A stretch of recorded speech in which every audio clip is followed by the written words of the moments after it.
Hello everyone, आज हम बात करेंगे वायरल फीवर के बारे में। क्या है वायरल फीवर, कैसे होता है, सिम्टम्स क्या क्या है, क्या ट्रीटमेंट करना है हमें। तो चलिए शुरू करते हैं। तो सबसे पहले बात करते हैं वायरल फीवर से। वायरल फीवर होता कैसे है? Due to viral infection such as flu, ये जो है कि फ्लू की वजह से फैलता है और इसमें काफ़ी हाई फीवर नोट किया गया है। जैसे 103 डिग्री से लेकर 105 डिग्री तक भी पेशेंट में फीवर आते हैं। अब हम बात करेंगे कि वायरल फीवर फैलता कैसे है। ये इनहेलेशन से फैल सकता है। जैसे किसी कोई इन्फेक्टेड पर्सन है, हम उससे बात कर रहे हैं तो और विदाउट मास्क बात कर रहे हैं, दूरी हमारी डिस्टेंस कम है, तो हमने जो एयर इनहेल कर लिया उससे भी हम इन्फेक्टेड हो सकते हैं। फूड कंटामिनेटेड वाटर वगैरह से हो सकता है। इंसेक्ट बाइट्स, जैसे कि मच्छरों के काटने से, या किसी इन्फेक्टेड पर्सन को किसी मच्छर ने काटा, वो आके हमें काट लिया तो हम भी इन्फेक्टेड हो जाएंगे। बॉडी फ्लूइड्स, जैसे कि पसीना वगैरह के स्वेटिंग वगैरह से भी हम इन्फेक्ट हो सकते हैं। अब हम बात करेंगे सिम्टम्स के बारे में। वायरल फीवर में क्या क्या सिम्टम्स आते हैं? फीवर, बहुत तेज बुखार आता है। वीकनेस, पेशेंट को बहुत ज़्यादा कमजोरी हो जाती है। हेडेक, सिर दर्द करता है। वॉमिटिंग, उल्टी वगैरह भी होती हैं। पेनफुल टॉन्सिल्स बढ़ जाती है। रनिंग नोज, नाक से पानी आता है। गले में दर्द होता है।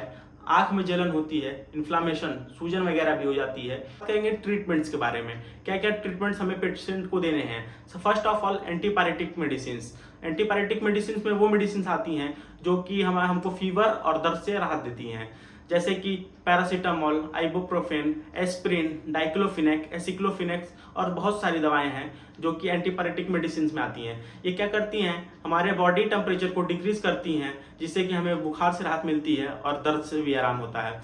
इसका जो डोज रहता है वो 15 mg पर kg रहता है।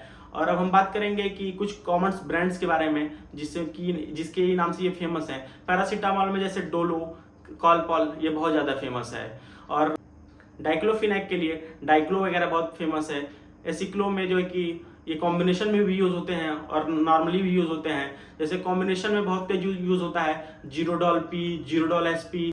अब हम सेकंड जो बात करेंगे एंटी एलर्जिक मेडिसिन के बारे में। एंटी एलर्जिक मेडिसिन क्या है? जो एलर्जी के लिए दी जाती हैं, जैसे कि सिट्रजिन, लिवोसिट्रजिन, मोंटील्यूकास। डोज रहता है वो 10 mg रहता है और बेसिकली इसको हम रात में देते हैं।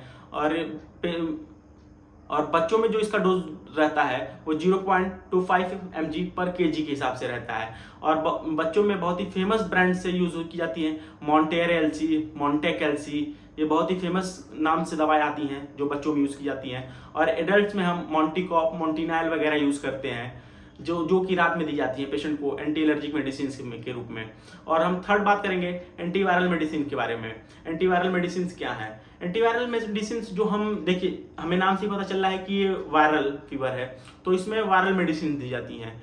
जैसे एंटी फ्लू, जो कि सिप्ला का बहुत ही फेमस है। एंटी फ्लू 75 mg, ये हम पेशेंट को बीडी भी दे सकते हैं, मतलब सुबह शाम देते हैं 5 दिनों तक कि पेशेंट को वायरल से आराम हो जाए। अब हम बात करेंगे एंटीबायोटिक्स के बारे में। पर कुछ लोग कहेंगे कि ये तो वायरल है, इसमें एंटीबायोटिक्स का क्या रोल है? नहीं, तो इसमें एंटीबायोटिक्स का रोल है।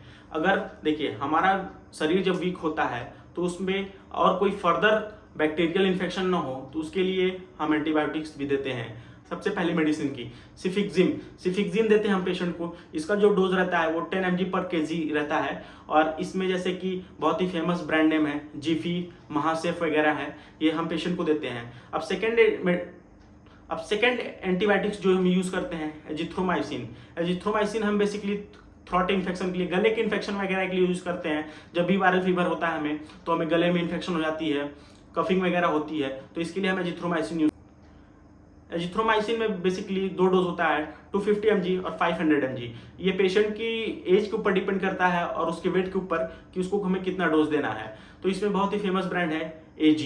थर्ड एंटीबायोटिक्स की बात करेंगे एमॉक्सिसिलिन बहुत ही सीवियर केसेस में दिया जाता है। जब पेशेंट को थ्रोट में बहुत ज़्यादा इन्फेक्शन हो या चेस्ट वगैरह में काफ़ी ज़्यादा इन्फेक्शन हो, तब हम देते हैं पेशेंट को। बहुत ही फेमस ब्रांड है मॉक्सिकाइंड सीवी, ऑगमेंटिन के नाम से, ये मार्केट में बहुत ही इजीली अवेलेबल है।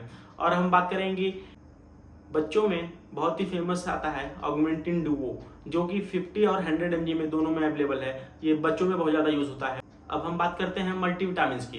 पेशेंट को बहुत ज़्यादा वीकनेस हो जाती है तो हमें पेशेंट को मल्टीविटामिन भी देने पड़ते हैं। मल्टीविटामिन में बहुत ही फेमस ब्रांड्स के मैं बात करूंगा, जैसे कि न्यूरोकाइंड गोल्ड, न्यूरोकाइंड ओडी, वीट total, Zincovit, Health OK, ये सारे हम इसमें से कोई भी पर्टिकुलर जो हमें बेसिकली वो डॉक्टर्स के ऊपर डिपेंड करता है कि उनको प्रैक्टिस में क्या है वो दे सकते हैं। और अब हम बात करेंगे पीपीआई की। पीपीआई गैस की दवाएं, कुछ गैस की भी दवाएं देनी पड़ती हैं क्योंकि पेशेंट को हम एंटीबायोटिक्स दे रहे हैं तो गैस ही बनेगा।